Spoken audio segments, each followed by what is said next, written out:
So yeah, I'm back with Orphan continuing chapter 28. I don't believe you, Pia said. She looked at Rebecca. Go get the police. Tell them we caught someone trying to kidnap a baby. Suddenly Bernice lifted her foot and kicked backwards, hitting Finn hard in the chin with her heel. He grimaced, startled, but held on. Then, somehow she turned, yanked herself from his grasp, and ripped the ledger from Pia's hand. Pia grabbed it again and tried to wrestle it away, but Pia pushed her hard and started towards the kitchen. Pia fell against the davenport, crashing into the wooden arm, and pain exploded in her back. She ignored it and scrambled to her feet just as Finn caught Bernice by the arm, but Bernice was too fast. She pulled away and bolted out the parlor, $50 bill flying in her wake. They chased after her, but Bernice was already in front of the cold stove.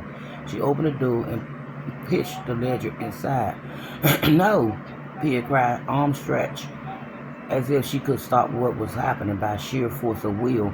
When she caught up to Bernice, she shoved her out the way, pushing her to the floor, and reached into the stove. But the fire was too hot. The heat seared her skin. She yanked her hand out and watched helplessly as the flame enveloped the ledger. The pages curled up, turning to ash and disappeared before her eyes. Besides her, Bernice struggled to get up, painting a red face. Furious, Pia grabbed her by her wrist and wrenched her forward, pulling her off balance. She fell again, and Pia gripped her arm with both hands, digging her fingers into her skin and refusing to let go. She wasn't about to let her run. You're not getting away with this, she said, and you're going to tell me what you did with Ollie and Max. She started to say something else, but suddenly a jolt of pain ripped through one side of her head, just above her right eye, like something had burst inside her skull. She let go and fell back on her hunches, suddenly dizzy and nauseous. Bernice got to her feet and staggered over to the sink, her elbow bleeding, the hem of her nightdress ripped and banging. When she turned around, lantern lights reflect off the knife in her hand. Get out, she said.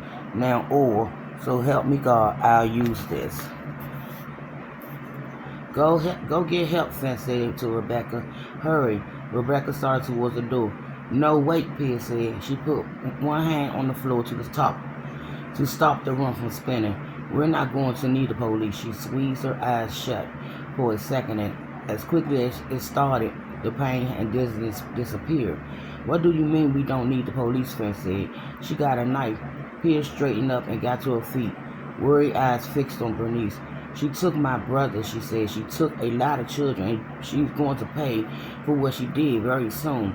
Is that right? Bernice laughed, taunting her. And how do you know that? You don't have proof. It doesn't matter, Pia said. I know the truth, and you're dying as we speak. Jesus, Finn said. What are you doing? We need to get help. No, Pia said. Not yet. She's not going to hurt me. Then the hell I'm not if you don't. Bernice paused, then coughed abruptly. We can't go today.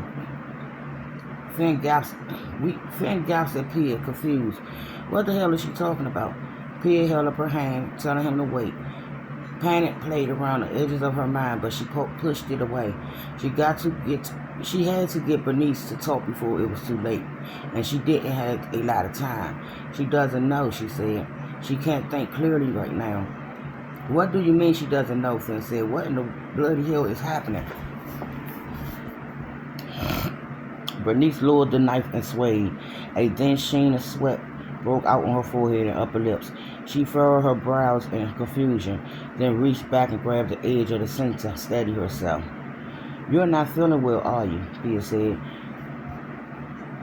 We'll get a doctor, but first you have to tell me what you did with my brothers. I'm fine, Bernice said. Now get out of here. No, you're not fine, Pia said. You need to go to the hospital. Bernice wiped her wrist across her forehead, the knife quivering in her hand. No, I don't, she said. Just leave me alone. I need to get ready for the party before. She paused, puzzled by the words coming out her mouth. You need to go to the hospital right now, Pia said again, or you're going to die. She felt the same agonizing burst in her head while helping Dr. Hudson before, and and had seen similar strange behavior. An older woman had come into his office with the worst headache she ever had, hoping to get something for the pain. One minute she made perfect sense, the next minute she had no idea who or where she was. Dr. Hudson took her to the hospital straight away, but the woman died of a brain hemorrhage. Later that day, something similar was happening to Bernice, but at a faster pace. No, I'm not, Bernice said. I'm just getting caught up was too much for you. She said, Pia said, something ruptured in your head. I felt it. And I'll be back, y'all.